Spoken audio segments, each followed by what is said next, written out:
You know, usually when we talk about a medical diagnosis, there is this underlying expectation of, well, sheer precision, like almost engineering level precision. Right, you want a very definite answer. Exactly. I mean, you fall down, your arm hurts, you go to the hospital, and the x-ray shows that jagged white line on the screen. And the doctor just points at it and says, yep, there it is, Boom. broken.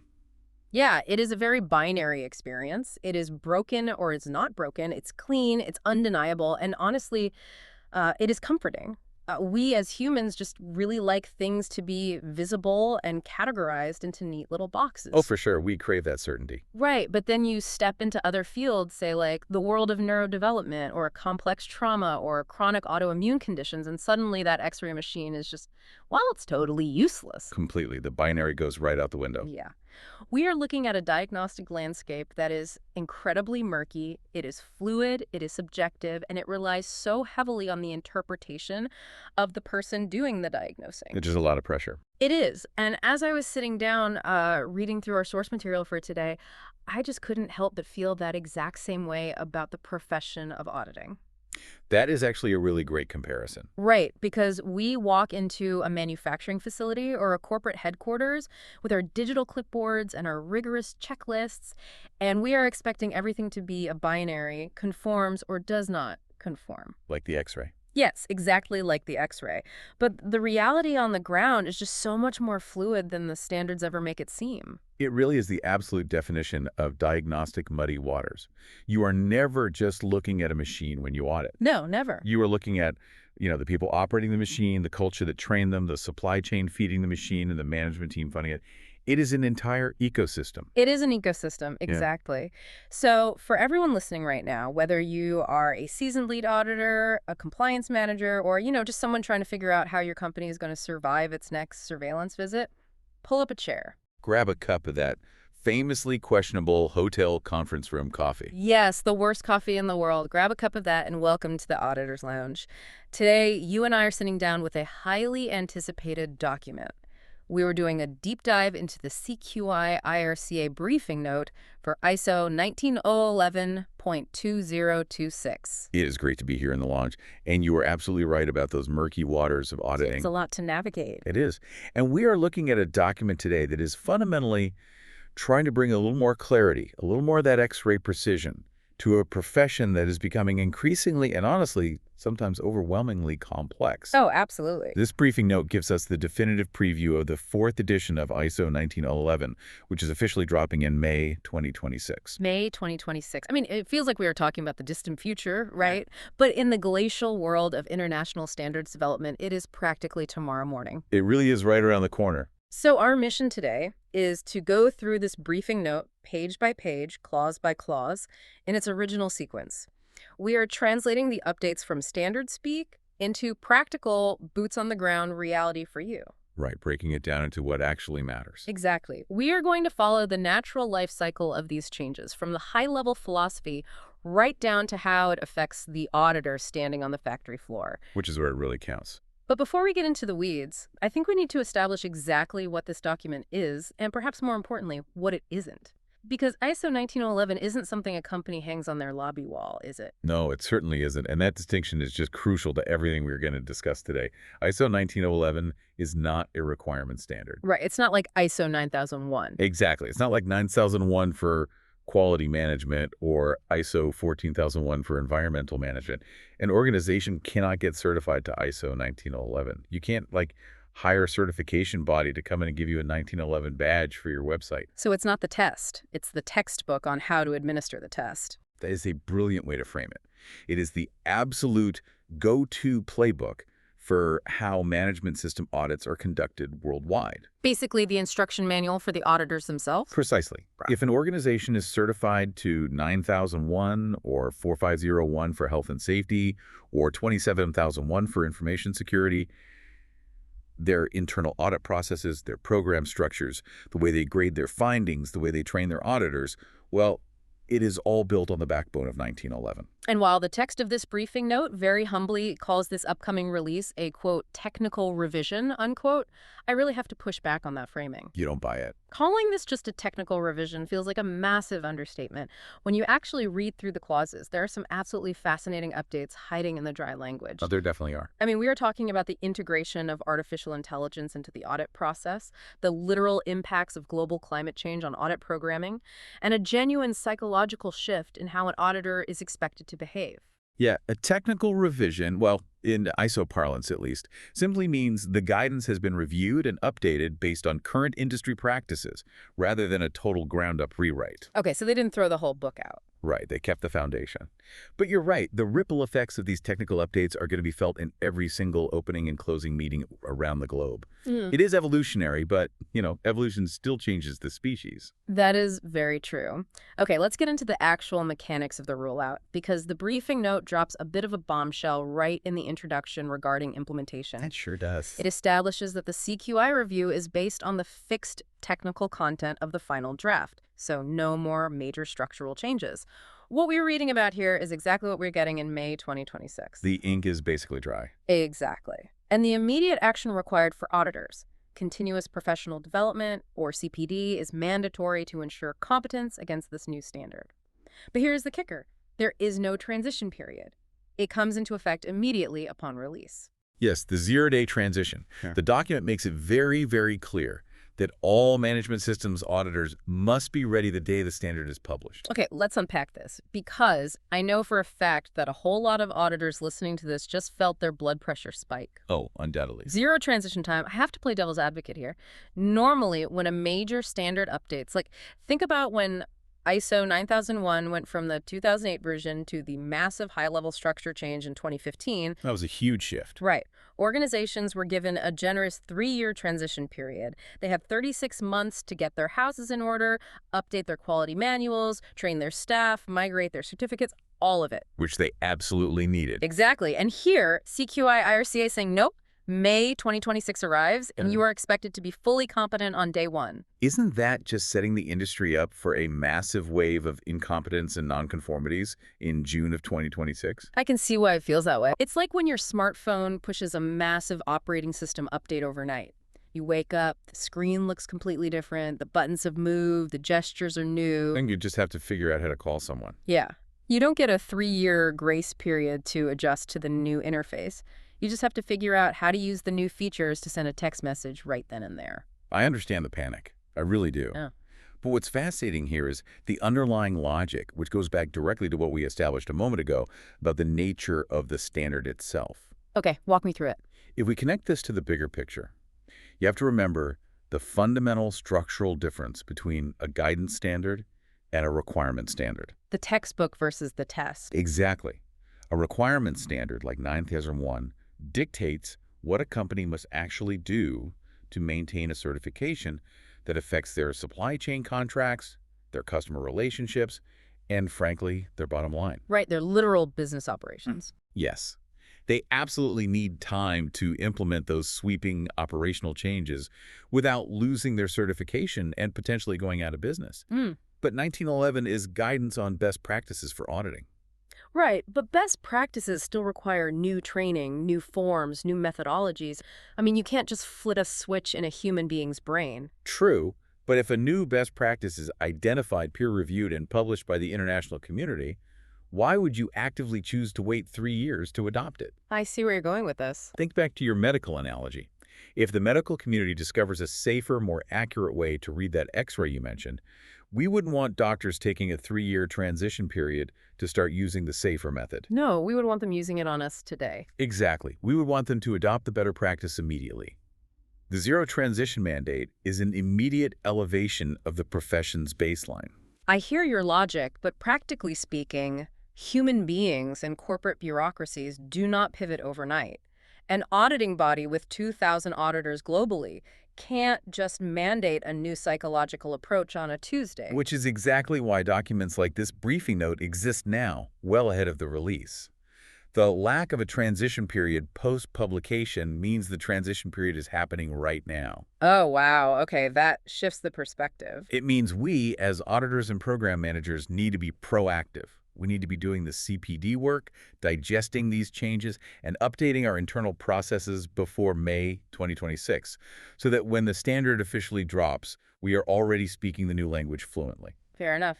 You've convinced me on the theory, even if the practice is going to cause some gray hairs for program managers. Oh, there will definitely be some gray hairs. And speaking of speaking the new language, that perfectly sets up the very foundation of these updates. Before we can change how we audit, we have to change the words we use to describe the audit. Words matter, especially here. They really do. The briefing note spends a significant amount of time addressing semantics, the general changes to the text and definitions. And you and I both know in the auditing and compliance world, words are everything. A single verb tense can be the difference between a minor nonconformity and a major systemic failure. Exactly.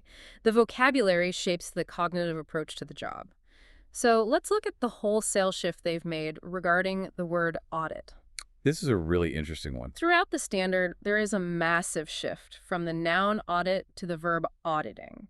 For example, the phrase audit methods has been globally replaced with auditing methods. Audit activities is now auditing activities. Just adding an ing everywhere. Yeah, and on the surface, that sounds like the ISO committee just hired a very pedantic copy editor. It might seem like a trivial grammatical tweak, just changing a suffix, but it is deeply philosophical. The shift to ing words emphasizes that auditing is a dynamic, continuous action. Okay, so focusing on the movement. Right. It's not a static event. It's not a fixed product. It's an ongoing, active process of gathering evidence, evaluating context, and drawing conclusions. Let me push back on that just a bit. Is changing a noun to a gerund really going to change how an auditor acts on a Tuesday afternoon when they're tired and just want to finish their checklist? I genuinely believe it does, over time. When you view an audit as a noun, you view it as a binder on a shelf. It's a thing to be completed and filed away. A box to be checked. Exactly. Yeah. But when you view auditing as an active verb, it forces the mind to view the process as a live investigation. It reinforces the idea that you are actively engaging with a living, breathing management system, not just checking boxes on a static form. It sets a psychological baseline for the auditor's behavior. Okay, I can see how that subtly shifts the mindset from passive observer to active investigator. It frames the job differently. Exactly. Now, the next language change they highlight is one that I think is going to be a huge, immediate relief for anyone who has ever had to write, review, or decipher a complex multi-site audit report, which is pretty much all of us. Oh, yeah. The 2026 standard now explicitly uses the term organization when referring solely to the auditee and auditing organization when referring to the people carrying out the audit. This is one of those updates where you just wonder why it took until the 4th edition to mandate it. Seriously, it is such a simple fix. This clarification reduces so much unnecessary friction. In global audit reports, especially when those reports are being translated across multiple languages and read by stakeholders who weren't in the room. Right, which happens all the time. Using just the word organization to refer to both the client being audited and the certification body doing the auditing was just a recipe for sheer confusion. Oh, it is a classic auditor headache. I have personally reviewed nonconformity reports where an auditor wrote something along the lines of, the organization failed to provide the necessary documentation to the organization in a timely manner, resulting in the organization failing to meet its objectives. And you just stare at it trying to parse out who did what. Yes. You sit there reading it, trying to map out who failed who. It reads like a bad who's on first routine. Delineating organization from auditing organization just cleans up that entire communication channel. Absolutely. It makes the final reports so much more legible. Another major linguistic win here, and one that feels much more modern, is that the term external providers is officially out. It has been replaced by organizations in the supply chain. A very welcome change. I have to applaud this. External provider always felt so incredibly clinical and frankly vague.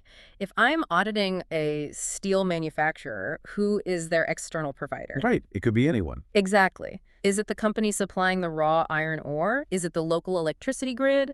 Is it the landscaping service that mows the lawn outside the administrative offices? It was a catch-all term that just caught way too much. Changing it to organizations in the supply chain anchors the concept firmly in the reality of procurement, logistics, and operational dependencies. It puts the focus exactly where it belongs. Exactly.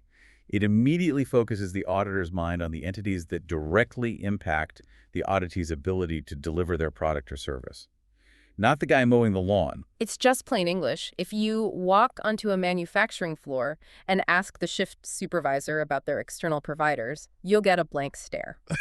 You'll have no idea what you mean. But if you ask about their supply chain, they instantly know you were talking about the late shipments of raw materials from overseas. Yep, they speak that language. And driving toward that need for precision, we also see that the phrase audit outcome has become audit result throughout the entire document. Again, precision is the primary goal here. An outcome can imply a generalized, perhaps even finalized destiny. It just feels vague. Like the outcome of a game. Right. A result, however, is the specific output of a calculation, an evaluation, or a test. You get a result from a laboratory. You get a result from a mathematical equation. Oh, I see. It sounds much more scientific. By using audit result, the standard is reinforcing that the findings are derived from a systematic, evidence-based process, not just a general feeling the auditor had at the end of the week. I love that. We are moving from feelings to findings. Now, digging slightly deeper into the semantics, the briefing note highlights the terms and definitions section itself. Clause 3. Yes, Clause 3. It points out that terms 3.4 through 3.26 have been renumbered. And they aren't just shifting things around for fun, they've dropped a brand new term into the 3.4 slot. And that term is remote auditing method. Which naturally pushes everything else down the line. Right, and I think that placement speaks volumes. It absolutely does. Putting remote auditing method right near the top of the definitions, giving it that, prime real estate, tells you just how prominent and permanent remote auditing has become in the post-2020 landscape. It's not just a backup plan anymore. No, it is no longer an exception or a contingency plan for when you can't travel. It is a foundational, defined concept of modern auditing. And wrapping up the definitional changes, there is a very specific clarification that the term observer explicitly does not include technical experts. Let's break that down, because to an outsider, an observer and an expert might look like they're doing the exact same thing. True. I mean, they're both standing in the back of the room, taking notes, and generally not leading the interview. They might physically look the same, but their roles, and more importantly their liabilities, are vastly different. This clarification establishes a critical boundary line. What's the main difference in practice? Well, an observer is just that, someone watching the process. It might be a regulatory body representative, it might be a new auditor in training, or it might just be a member of the client's upper management. They are there to watch, not to interact or influence the evidence gathering. Right. If an observer starts answering questions for the auditee or, arguing with the lead auditor, they have totally breached their role. Exactly. They have to stay out of the way. But a technical expert is fundamentally different.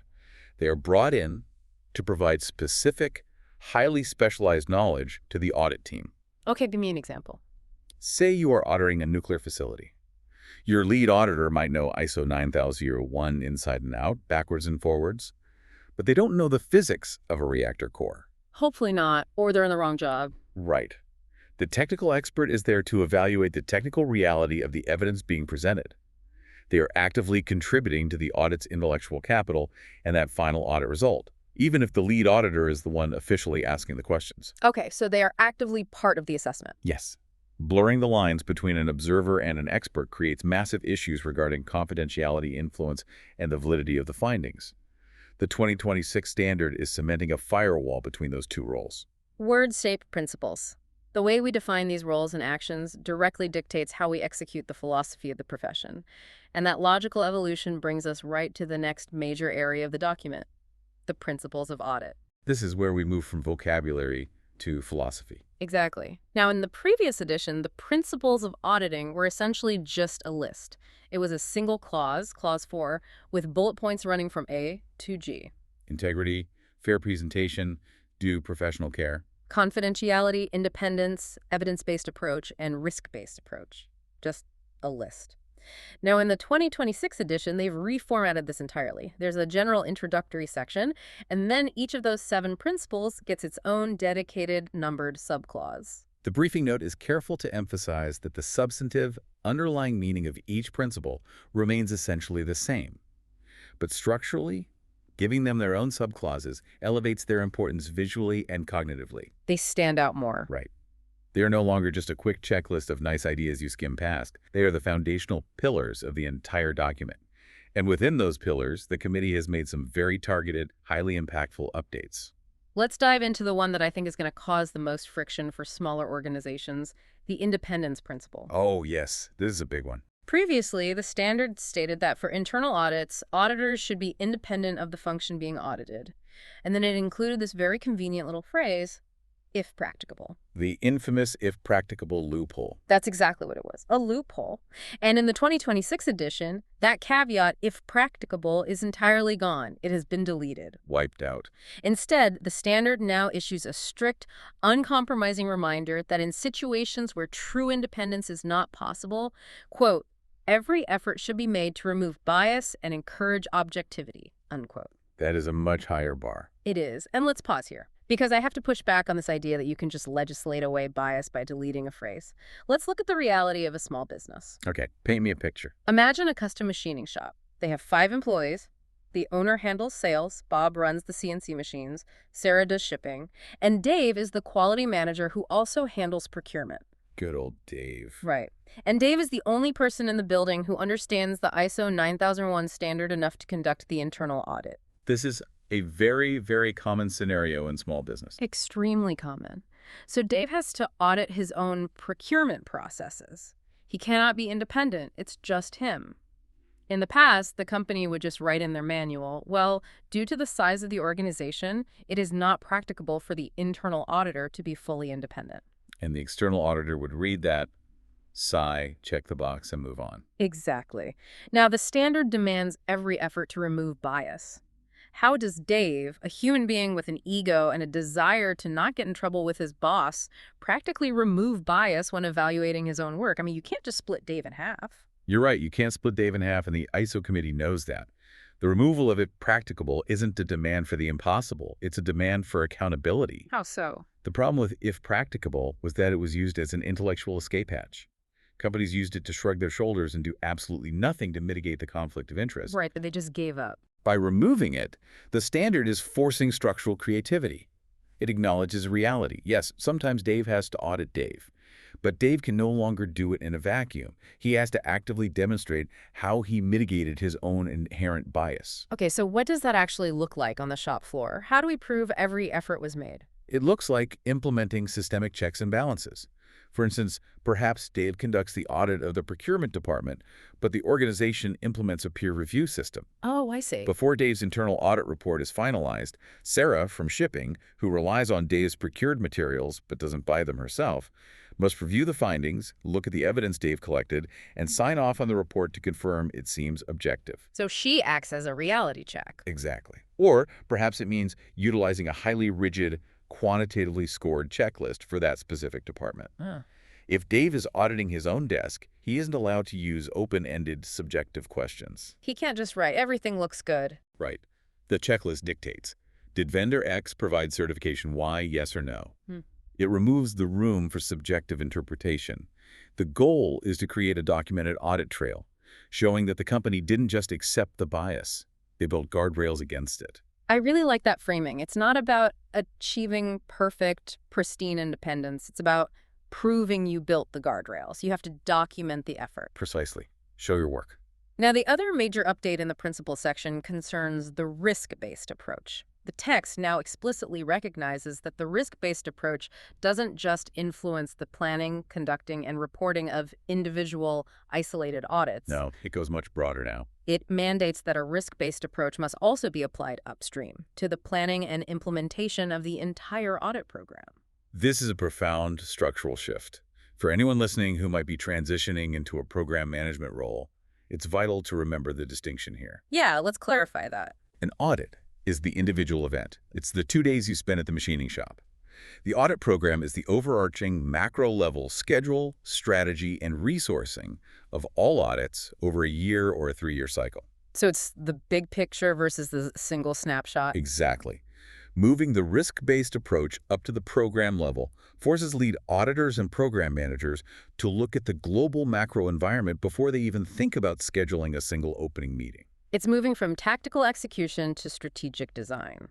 And understanding that macro environment bridges us perfectly into what is arguably the most heavily updated, deeply impactful section of the briefing note, the guidance on managing an audit program. Section 5. Yes, clause 5. This is where the heavy lifting happens. This is where the strategy is built. And we start with what looks like a cosmetic change to a diagram, but it actually represents a massive philosophical shift. Figure 1. Yes. In the 2018 standard, Figure 1 was titled Process Flow for the Management of an Audit Program. It was a neat little standalone flowchart. Now, in 2026, it is renamed to Process Flows for Managing an Audit Program and Conducting an Audit. They have literally married the macro program and the micro audit into one continuous interconnected flow. It's all one system now. It visually reinforces the idea that program management and individual audit execution are not siloed activities. They aren't separate departments. The outputs of the macro program, the risks identified, the resources allocated, they feed directly into the inputs of the individual audit. And it works in reverse too, right? Absolutely. The results of that individual audit, the nonconformities found, the cultural issues observed, must feed back upstream into the program to adjust the strategy for the next year. It's a continuous closed feedback loop. And to fuel that feedback loop, the standard has introduced completely new macro inputs that must be considered when designing the audit program from scratch. These are really interesting additions. They are. The scope of the management system is now officially listed as an input, which makes sense. But here are the two additions that really jumped off the page for me.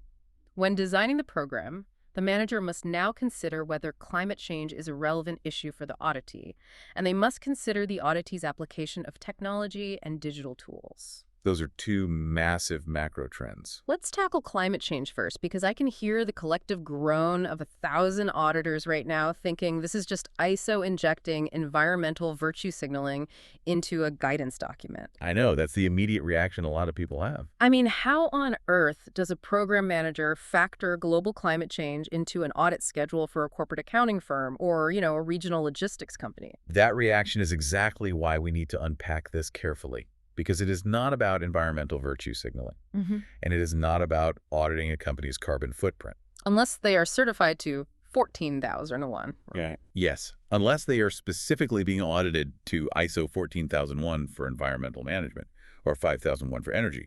But for a standard 9001 quality audit, the inclusion of climate change here is purely about logistical operational risk to the audit program itself. Okay, give me an example. How does the climate threaten the schedule? Think about a global program manager for a major certification body. They are tasked with designing a 3-year audit cycle for a massive multinational corporation. Okay. One of the auditee's primary manufacturing facilities is located in a coastal region of Southeast Asia, and the data shows this area is becoming increasingly prone to severe, prolonged typhoon seasons due to climate change. Right, the storms are getting worse and less predictable. If the program manager ignores that macro environmental reality and schedules a massive, highly critical 2-week on-site audit, requiring 6 international auditors to fly in during the historical peak of that typhoon season, they are asking for trouble. they have designed a fundamentally flawed program. They have ignored a highly probable risk. If the storm hits, the facility is evacuated, the auditors are stranded or in physical danger, the audit is canceled, the certification cycle is broken, and the entire program is derailed. That is brilliant. It's not about judging the auditee's environmental policies. It's about acknowledging the physical reality of the planet and how it impacts your ability to execute your job. Precisely. It is risk management in its purest form. And the exact same logic applies to the second new input, the auditee's application of digital tools and technology. How does that play out? Say a program manager is scheduling an audit for a modern tech startup. 100% of the employees are fully remote, the infrastructure is entirely cloud-based, and their records are maintained in complex digital databases. Very typical these days. But the manager plans a traditional, paper-based, on-site audit at a small physical office space they rent once a month. Then the auditor is going to show up to an empty room with a clipboard and have absolutely nothing to do. Exactly. The program design has failed to meet the technological reality of the organization. You have to understand how the company operates digitally before you can design a program to audit them effectively. That technological reality connects beautifully to the next major point in managing the program, which is the clarification of team composition. The standard now rigidly defines that a proper audit team consists of an audit team leader, the auditors, which explicitly includes auditors in training, and, if needed, those technical experts we defined earlier. It's a very tight, highly defined ship. It is. But here is where we get to a single vocabulary change that I guarantee is going to cause a lot of late nights and frantic documentation for program Oh, managers. the determination versus consideration? Yes. Previously, risks and opportunities to the overall audit program were supposed to be considered. Now, the 2026 standard dictates that those risks must be determined. And the briefing note is very, very explicit about the gravity of that word change. In ISO terminology, determine is a heavy word. It's not a suggestion. No, it necessitates that objective evidence is reviewed, an analysis is performed, and a formal decision or conclusion is made and recorded. Here's where it gets incredibly real for the people doing the work. Considered, it's such a soft, passive word. I use this analogy all the time when training new auditors. Let's say you're walking out of your house. Okay. Considering the risk of rain means you glanced out the window, saw a gray cloud, and thought to yourself, looks like it might rain today. You considered it, you acknowledged it existed, and then you walked out the door. Right, you had a fleeting thought about it. But determining the risk of rain, that is a completely different operational standard. How so? That means you opened a weather app, you checked the meteorological radar, you noted that there's a 90% chance of precipitation exactly at 2:00 p.m. when you are scheduled to be walking across town. You calculated the impact of getting your suit wet before a meeting, and you formally documented the purchase and deployment of an umbrella. That is a perfect analogy for the shift in expectations. Program managers can no longer just mentally acknowledge that a risk might exist. They need a verifiable audit trail for their own program's risk management. Some more paperwork for the manager. Absolutely. They will likely need a formally documented risk register at the program level that clearly shows the evidence they evaluated, the potential impacts they calculated, and the specific mitigations they put in place. And the standard doesn't just leave it up to the manager's imagination. It drastically expands the explicit examples of resource risks that must be determined. It gives them a very clear list. They've added things like a lack of auditor independence, the selection of unsuitable auditing methods, and a failure to conduct audits in accordance with the agreed-upon program. All very pragmatic risks. But the big one, the addition that I think every single auditor working in the field today will stand up and applaud, is the explicit inclusion of undue influence. Oh, this is a game changer. The program manager must now formally determine and mitigate any risks arising from pressure from managers or auditees to defer an audit, remove an audit, or restrict the audit scope. This is a massive structural empowerment of the auditing profession. Mm-hmm. If we look at the underlying mechanics of corporate behavior, undue influence is a very real, very insidious pressure. It happens constantly. Oh, all the time. Imagine an internal auditor who reports up to a VP of operations. A tough spot to be in. Very. The VP pulls them into an office and says, "Look, Dave, we had a really bad Q3. Production is way behind schedule, everyone is stressed, and we just cannot afford the downtime of an internal audit right now. You need to push your schedule to next year." Or, even worse, they say, you can go ahead and audit the warehouse, but stay the hell out of the shipping department this week. We have a backlog we're trying to hide. Exactly. The classic, "we are too busy for compliance right now" defense. It places the auditor in an impossible position. Because if Dave pushes back, his own performance review is on the line. Yes. Previously, the auditor or the program manager had to fight that political battle entirely on their own. They had to rely on their own personal capital to push back against an executive. Which rarely works out well. But now, the program manager has the international regulatory backing of ISO 19011. They can point directly to the standard and say, "Sir, ISO 19011 explicitly identifies your request to defer this audit as a formal program risk due to undue influence. It's brilliant. If I accept your deferral, I am required to document your influence as a risk and report it to the certification body or the board of directors." It takes the personal, interpersonal politics completely out of the equation and makes it a matter of standardized compliance. It gives a program manager incredibly sharp teeth. And it ties directly into another newly identified risk that must be determined: the lack of top management sponsorship. Another big one. If the absolute highest level of leadership isn't visibly championing and resourcing the audit program, the program is inherently at risk of failing due to that exact kind of mid-level pushback. But wait, isn't that just a recipe for creating hostility right out of the gate? If an auditor comes in aggressively demanding top management sponsorship, aren't they just alienating the very people they need to work with? If handled poorly, yes. But the intent isn't to be aggressive, it's to be realistic. An audit program without executive backing is essentially just a suggestion box. That's a sad but true reality. By requiring the program manager to determine the risk of lacking that sponsorship, the standard is forcing a conversation at the very beginning of the cycle. Do we have the authority to actually do this job? If the answer is no, you fix that before you send an auditor onto the floor to be ignored. That makes a lot of sense. Set the authority baseline first. Another new risk they specifically mention is the unavailability of audit evidence, and fascinatingly, the selection of auditing methods based on unsecured or ineffectual IT tools. Information security is becoming paramount. We will dive deep into information security a little later, but it is clear that using a free, unencrypted, public video chat app on your personal phone to review highly confidential engineering schematics, well, that is now formally recognized as a severe risk to the program. As it should be. And finally, before we leave the program management section, there is a subtle but vital addition. When selecting auditing methods, the program manager must now consider the impact of those methods on the auditee. I view this as a really important evolution in professional empathy. Audits, by their very nature, are disruptive events. They take people away from their primary jobs. Right. Nobody has nothing. Exactly.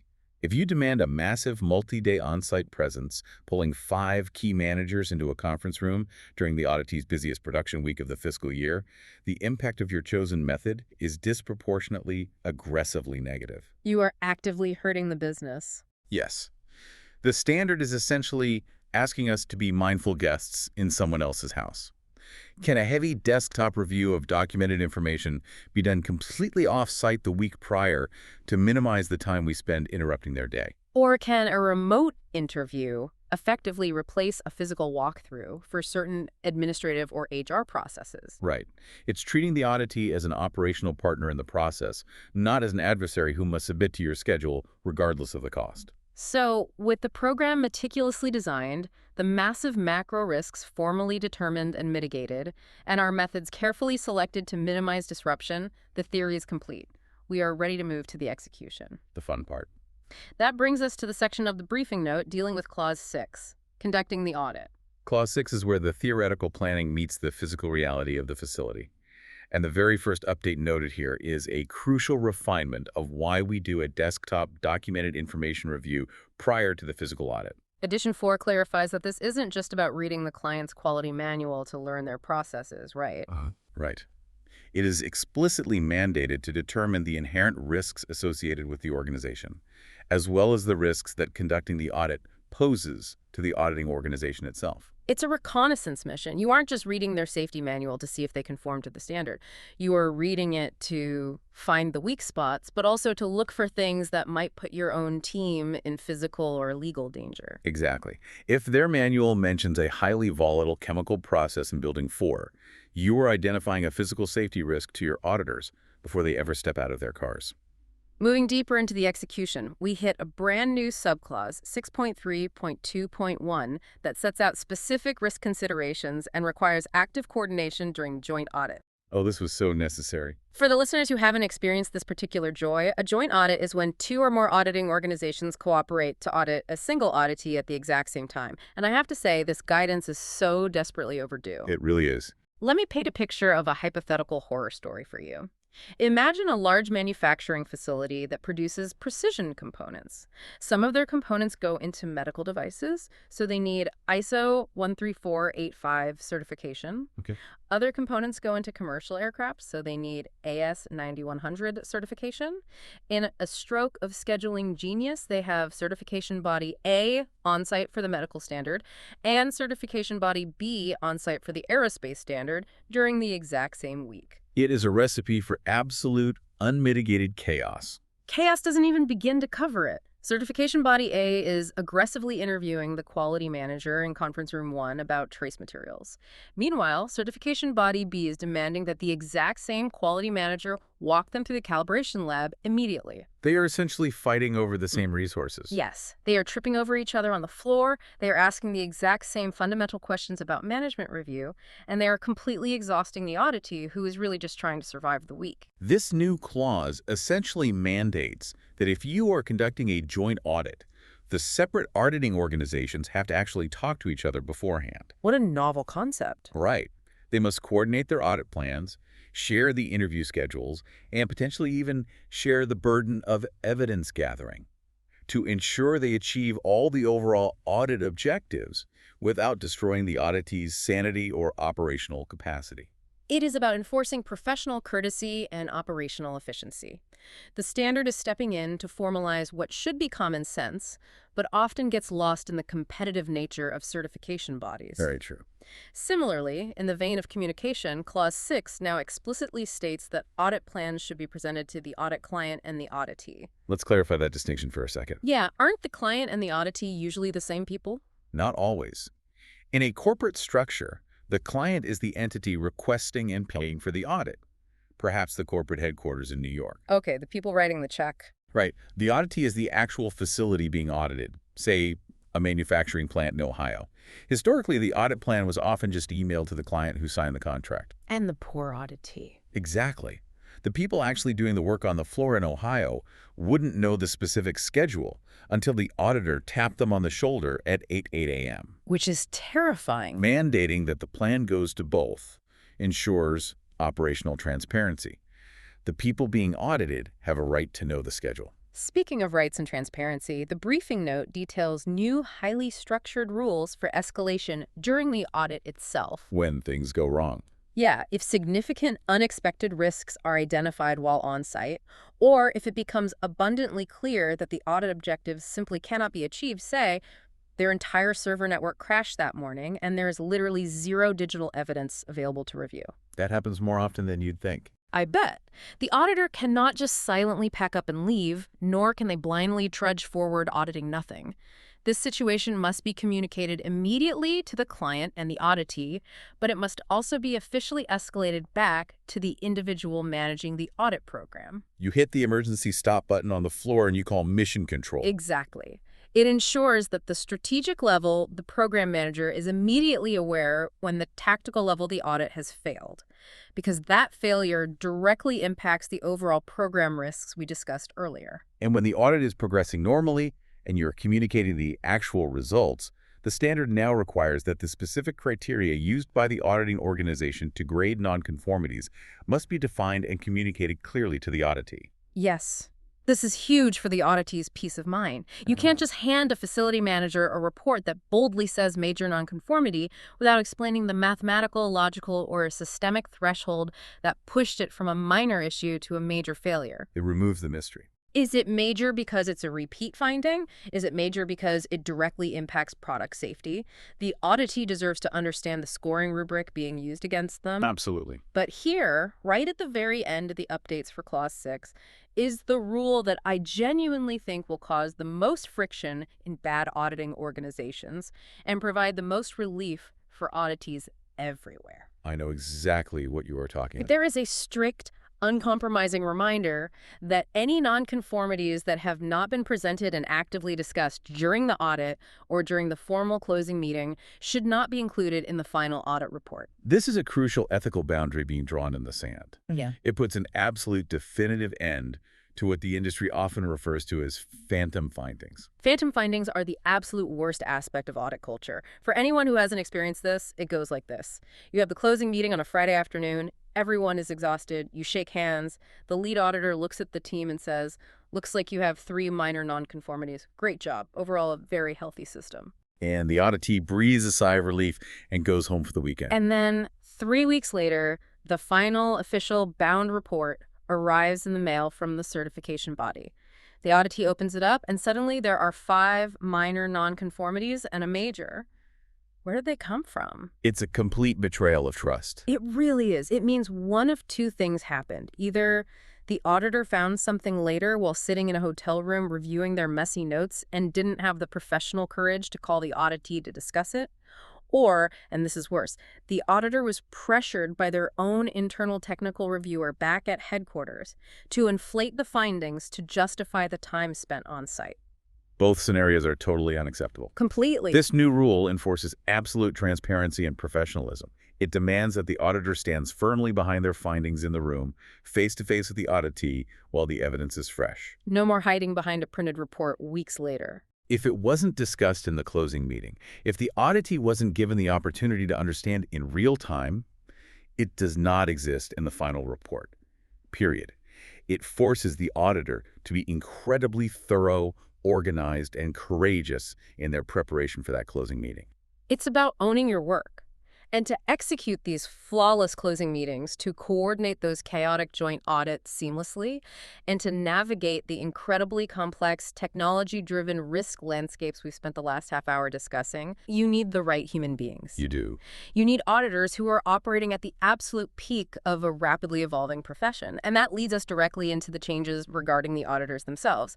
We are moving into Clause 7, competence and evaluation. Clause 7 is where we see the most aggressive, forward-looking modernization of the standard. Let's talk about the AI. Right. When determining the necessary competence of an auditor, the 2026 edition explicitly advises that consideration must be given to their knowledge and skills regarding emerging technology. And this isn't just a vague, outdated nod to, knowing how to use a computer or navigating a spreadsheet. The text specifically, deliberately calls out artificial intelligence. This is a massive paradigm shift, and from reading the briefing note, it seems like a two-pronged approach, isn't it? It's not just about the auditor using AI, it's about the auditee using it too. It is exactly a two-pronged challenge. The text approaches emerging tech from two distinct angles. Let's look at the first angle. First, there is the auditor's ability to use emerging technology to facilitate the audit itself. The briefing note gives the specific example of artificial intelligence-based evaluation tools. Okay, what does that mean practically? We have to ask, can the modern auditor use an AI large language model to securely ingest a 500-page, incredibly dense corporate policy manual and cross-reference it against the specific clauses of the ISO standard in a matter of seconds? Wow, that would save days of reading. Can they utilize advanced data analytics tools to process tens of thousands of digital procurement records to find statistical anomalies instead of relying on the traditional method of just sampling 10 random invoices out of a filing cabinet? Let's stop and really look at that, because that completely upends the sampling methodology we have relied on for decades. It absolutely does. If you, as an auditor, have access to an AI tool that can review 100% of the data set in a minute and flag the exact 3 invoices that don't match the criteria, pulling a random sample of 10 invoices and hoping you stumble across an error seems almost professionally negligent. It's like searching for a needle in a haystack blindfolded when you have a metal detector sitting right next to you. It fundamentally changes what constitutes a thorough investigation, but that is only the first angle. The second angle is, in my opinion, even more challenging for the current workforce. I agree. Does the auditor have the technical competence to audit emerging technology-based processes that are being utilized by the auditee? Imagine a modern manufacturing facility that has moved beyond simple automation. They're using a proprietary AI algorithm to dictate machine calibration, predict maintenance failures, and automatically adjust quality tolerances in real time based on environmental factors. That is way beyond a simple checklist. The auditor cannot just walk up, look at the machine, and ask for a calibration certificate. They have to understand how to audit the black box of the AI itself. How was the AI trained? What data sets were used? Right. How is its logic validated? What are the fail-safes when the algorithm encounters a scenario it wasn't trained for? It means the days of an auditor simply walking a line and checking for a wet ink signature on a paper form are rapidly, permanently ending. You have to be technologically literate on a systemic level. You do. And tying directly into that required literacy, the briefing note states that an auditor's required knowledge of statutory and regulatory requirements must now explicitly include a deep understanding of data protection and information security. This raises a profoundly important question for every single auditing body operating today. Auditors are uniquely privileged. We are trusted with the absolute most sensitive, proprietary, and heavily regulated information a company possesses. We see everything. We see their trade secrets, we see their unreleased financial data, we see the private personnel records of their employees. It's a huge responsibility. If an auditor walks out of a facility with a USB drive full of this data, or downloads it to an unsecured personal laptop, and then leaves that laptop in the back of a taxi at the airport. Oh, nightmare scenario. If they don't understand the catastrophic regulatory nightmare they have just unleashed under frameworks like GDPR in Europe or CCPA in California, they are a massive walking liability to both their employer and the auditee. Information security is no longer just a topic for ISO 27001 specialists. It is a core baseline competency for every single auditor, regardless of what standard they are auditing against. Absolutely. You can be the greatest quality auditor in the world, but if you cause a data breach, you have failed the profession. Now, let's pivot from the hard technical skills to the soft skills. Because the changes to the auditor's personal behavior profile in Clause 7 are fascinating to me from a psychological standpoint. They remove some very specific words. They did. In the 2026 standard, the desired personal behavior of being tenacious has been completely replaced by the word determined. The definition provided essentially remains the same, persistent and focused on achieving objectives, but the word itself has changed. And that's not all. Right. Furthermore, the behavioral trait described as able to act with fortitude has been entirely deleted from the profile. Okay, let's unpack this. Why go to the trouble of dropping fortitude? Why swap tenacious for determined if the definition is the same? As we discussed at the very beginning of this deep dive, words matter. The psychological impact of vocabulary is immense. Tenacious and fortitude are, at their core, words of conflict. They are martial words. Yes, exactly. When I hear tenacious, I don't picture a professional investigator. I picture a bulldog that has clamped its jaws onto a bone and simply will not let go, no matter how much you pull. And fortitude. That sounds like a medieval knight bracing themselves behind a shield, preparing to ride into a hostile battle against an enemy army. And that adversarial combative dynamic is exactly the relationship the ISO committee is trying to dismantle. It sets the wrong tone. If you train an auditor to believe they need to act like a bulldog or a warrior, they will inevitably create an adversarial environment the moment they walk into the opening meeting. The auditee will immediately feel attacked. The auditee will sense that hostility. They will put up their defensive walls. They will hide information. They will answer with monosyllables, and they will fight you on every single minor finding. It becomes a battle of wills rather than an evaluation of systems. By removing those words, the committee is clearly trying to reframe the psychological profile of the auditor. They want a collaborative professional. Determined means you will absolutely get to the bottom of the issue. You will not be easily swayed, and you will find the objective evidence required. But you will do so professionally. Right. Professionally, logically, and respectfully, without the aggression of a bulldog. You are a detective, not an interrogator. You are there to solve a puzzle, not to extract a confession. I love that analogy. And to make sure auditors are actually living up to these new collaborative behavioral standards, the evaluation process has been updated. Oh, this is interesting. The program manager is now strongly recommended to consider direct feedback from auditees and stakeholders when evaluating an auditor's competence. So the people you audit get to rate you. Yes. You can't just pass a multiple-choice written test on the standard anymore. The actual people you audit out in the real world have to confirm that you act like a professional, determined detective and not a combative knight. So we've covered the words, the principles, the macro program, the micro execution, and the psychology of the auditor. From the auditor's mindset, we now step out to look at the actual appendices they use in the field Annex A and wrap up the overall implications of this massive document. Annex A is fundamentally the toolkit. It provides the additional, highly specific guidance for planning and conducting audits in various scenarios. And the briefing note lists several key updates here. Table A1, which is the classic matrix comparing on-site versus remote methods, and human interaction versus non-human interaction, has been updated to reflect the current state of technology we discussed earlier. Which is to be expected. Right. Clause 8.2 on the process approach to auditing has been reworked for clarity, though the core message of following a process from input to output remains the same. But it's Clause A.5 regarding the verification of information that has a crucial, very modern new addition.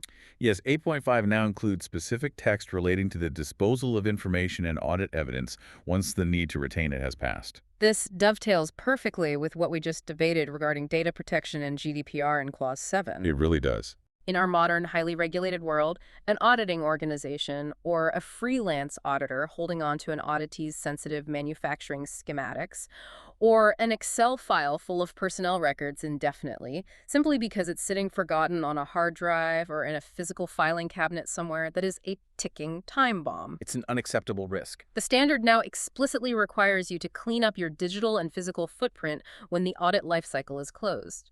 Once the certificate is issued and the appeals period is over, you must securely destroy the evidence you gathered. It's basic digital hygiene, and it's essential liability management. Moving down the annex, we see that Clause 8.12, which covers auditing the supply chain, has been significantly expanded. The new text centers heavily on conducting second-party audits. For the listeners who might be purely internal auditors, let's define that. A second-party audit is when an organization audits its own suppliers, rather than an independent body auditing them. Right, like an automaker going to inspect a tire manufacturer. Correct.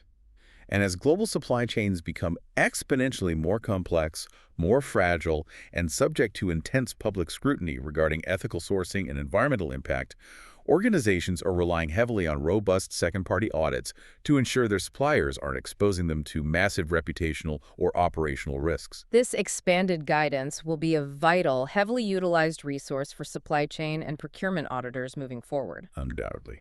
Now, we finally arrive at the elephant in the room. The topic that caused the most anxiety when the revision was announced, clauses A15 and A16. The remote auditing section. Yes, A15 is titled Visiting the Auditee's Location, and A15 has been dramatically renamed to Using Remote Auditing Methods.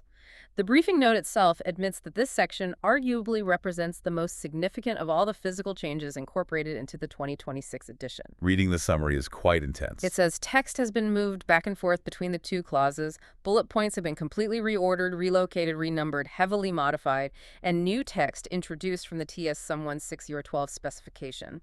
When you read that description, it sounds like a complete, ground-up rewrite of the fundamental rules of remote auditing. It does. It sounds terrifying. It sounds like everything we learned about conducting remote audits over Zoom during the pandemic is about to be outlawed. There was a lot of panic about this. But then you read down to Section 5 of the briefing note, a section titled Implications for Auditors, and they drop this wonderful, almost comedic little paragraph. I'm going to summarize the tension here. So what does this all actually mean for the auditor on the ground? Drum roll, please. Despite the intense hype in the introduction, and despite the massive structural reorganization of the text in A15 and A16, the briefing note explicitly states, and I quote directly, "Taken together, very little new text has been introduced.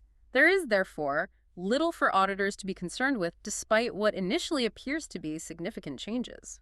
I imagine you can hear a collective sigh of relief from the entire global auditing profession. Huge sigh of relief. What the committee has done here is essentially validate the remote auditing practices we were forced to develop and refine under trial by fire during the global lockdowns. Yeah. They aren't throwing out the playbook and forcing us to learn an entirely new, restrictive remote auditing framework. They just cleaned it up. Yes.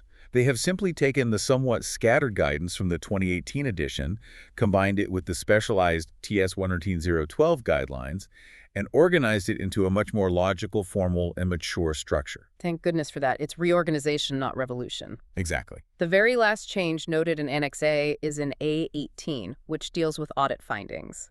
There is a new forceful reminder that when an auditor is raising a nonconformity, they must explicitly record the reason why the audit criteria were not met, and they must record the specific grade of the nonconformity. I see this as the final nail in the coffin for lazy report writing. Same here. No more handing a client a report with a vague bullet point that just says, process noncompliant with clause 7.2. You have to show your math. You have to explain in plain language exactly how the objective evidence you gathered failed to meet the specific requirements of the standard, leading to the logical conclusion of a nonconformity. It demands intellectual rigor. And really, that demand for rigor brings us perfectly to the overall implications of this entire document. How so? As the briefing note summarizes, and as we've discussed at length, Edition 4 is evolutionary. It is not a revolutionary teardown of the profession, but we cannot underestimate the compound effect of these minor evolutionary changes. They really do add up. The semantic shifts that demand active investigation, the rigorous mandatory determination of macro-level program risks like climate and undue influence, the uncompromising demand for technological literacy and data security, and the psychological refinement of the auditor's behavior from an adversarial bulldog to a collaborative, determined detective. Taken together, these updates will deeply, fundamentally impact how audit structures are built, resourced, and executed worldwide over the next decade. It is a complete modernization of the auditor's toolkit. It forces better upfront strategic design. It demands that we stop ignoring the AI tools reshaping the business landscape around us. It refines our professional behavior, and it aggressively tightens the rules on reporting transparency and data handling. It really is a massive shift. Ultimately, it feels like a massive coordinated push by the international community to make the act of auditing more valuable to the business, less disruptively painful for the auditee, and vastly more precise in its conclusions. It is, returning to your opening thought, a very concerted attempt to clear up those diagnostic muddy waters. It is trying to build a better X-ray machine for complex organizations. That is a great way to put it. But after reading through all the demands placed on the modern auditor in this 2026 standard, it leaves me with a final, somewhat provocative thought to ponder. Oh, lay it on me. We've seen that the standard now requires auditors to carefully assess the disruptive impact their auditing methods have on the auditee.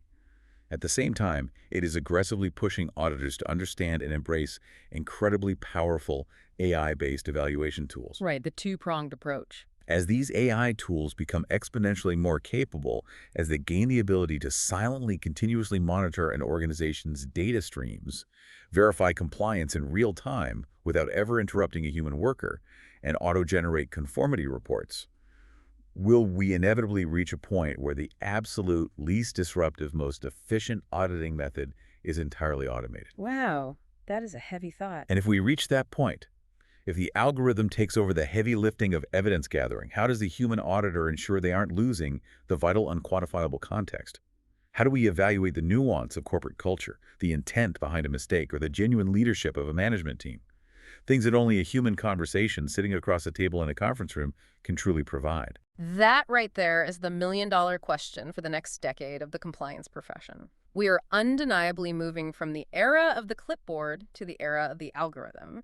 The challenge laid out in this 2026 standard is making absolutely sure we don't accidentally engineer the human element entirely out of the process while chasing that perfect precision. Well said. Thank you to everyone for joining us here in the Auditor's Lounge for this massive deep dive into the 1911 to 2026 briefing note. You've got your marching orders. The zero-day transition happens immediately upon release, so start evaluating your programs. Get those CPD hours in long before May 2026. Stay determined out there, and we will see you on the next audit.